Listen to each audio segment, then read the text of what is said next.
Hey, this is Ihsahn and you're watching Loud TV.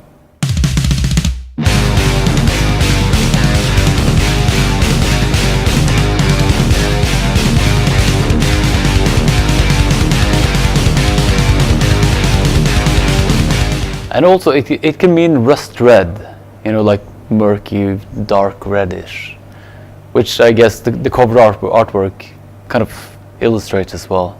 I mean, Arctis was very much outside, it was very much placed, lyrically, and I think perhaps also sound-wise, outside in this Arctic landscape. And Amr is very much, inside of much more of an intimate atmosphere altogether. So hopefully that's the intention, at least, was to create something more direct, and so the sounds are kind of picked to underline that atmosphere.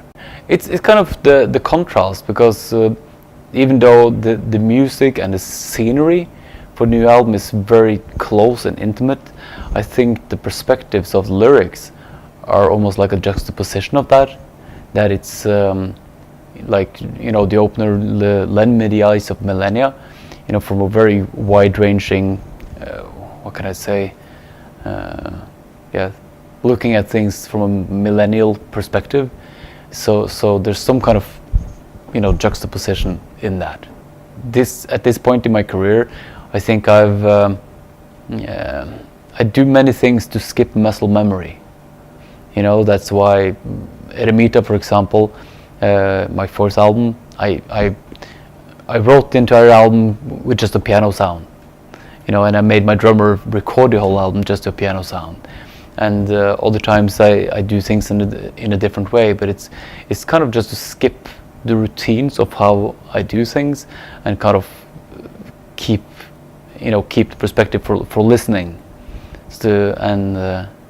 And also having these, this album I want to use a lot more analog synthesis and tweak knobs and filters and oscillators, and it just keeps the whole process much more interesting for me. And I learn something new every time, and I think I like to think that if I'm not super excited about making it and putting that enthusiasm into it, I don't think I can make something that people hopefully will be enthusiastic and feel strongly about,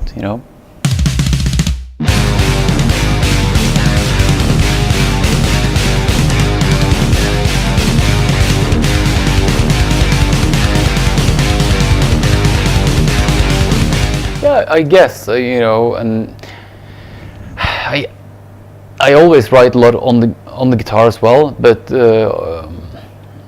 my emphasis on the keyboards was very deliberate, and when planning the album, those kind of sounds was what I was hearing, and as such, maybe even if I wrote it for guitar, I would have the synthesis sounds also in my in my mind for that. And it was very it's hard to say sometimes, but when I have these concepts that I kind of write up before I actually start writing any music, I have a very clear idea of how I want it to feel.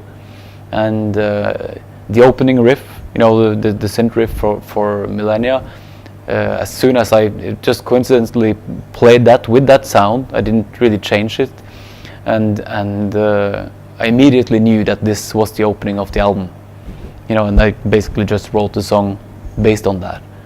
So it's very helpful to have these frameworks on beforehand, and because it's so easy to, when a new idea arises, you can hold it up like a puzzle, piece of a puzzle, and you can so easily see if it fits. You like puzzles? Musical ones, yeah. Probably not very good with anything else.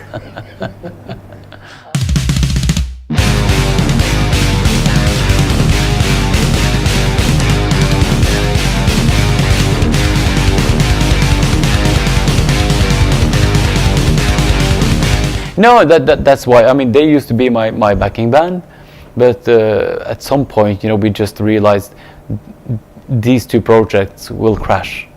time-wise, and especially since they've been touring a lot. So at some point, we couldn't do it like that anymore. And I am so privileged. I have so many amazing musicians that I get to work with, including the wonderful people I have with me on this tour. And but they're kind of interchangeable. So I have at least 2 people on each spot, and it all depends who are available for what, and it gives me much more flexibility to do the stuff that I want to do, and it puts hopefully less pressure on individuals that they will kind of jeopardize shows or opportunities because they're occupied somewhere else.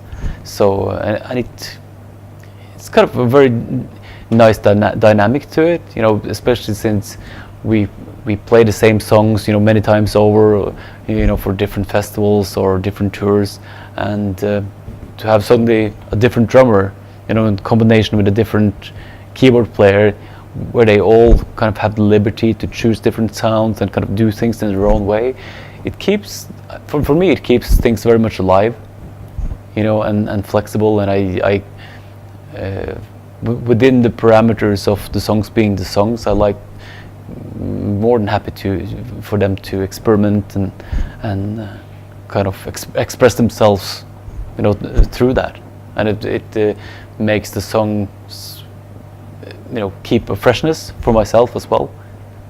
Especially for drum parts, for example, I've both my main drummers, Tobias Ørnes and Tobias Solbakk, they have a similar style, but they still do things in a different way. But I've also had Kenneth Kapstad from Motorpsycho, step in for a couple of shows, who would interpret things in a totally different way. Bård Kolstad played with me in Japan, some years ago. So and he has a very particular style. So yeah, very, very privileged.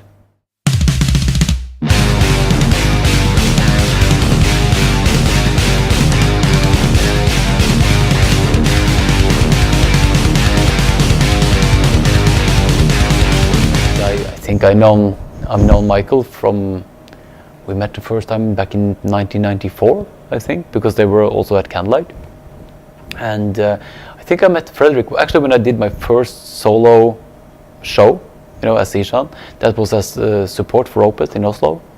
And yeah, I think that is where I met Fredrik the first time. And we just meet up like with all other bands. We meet, somewhere on a festival in Germany or in France or in Japan, and it was we played Loud Park in Japan with Emperor, and Opeth was there as well, and we started talking, and I told him about my admiration for his playing, because honestly, of me and him, we're that generation, we probably have our favorites in the 80s, but of newer guitarists, I mean, he's really sailed up to be one of my absolute favorites, because he has such much. He seems to be so inspired by everything that I love about guitar playing from the past. But he still has the skills of the really modern guitar player, and his choice of notes and his tone is so passionate.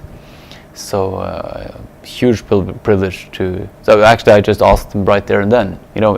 When we talked about it, someday I might give you a call to ask if you want to do a solo or something. And he said, I'm in. And then I found this section, for Arcana Imperi that was kind of a tricky one harmonically. So, but I sent him that, and yeah, the result speaks for itself. Kind of a bad idea because it puts all my solos to shame.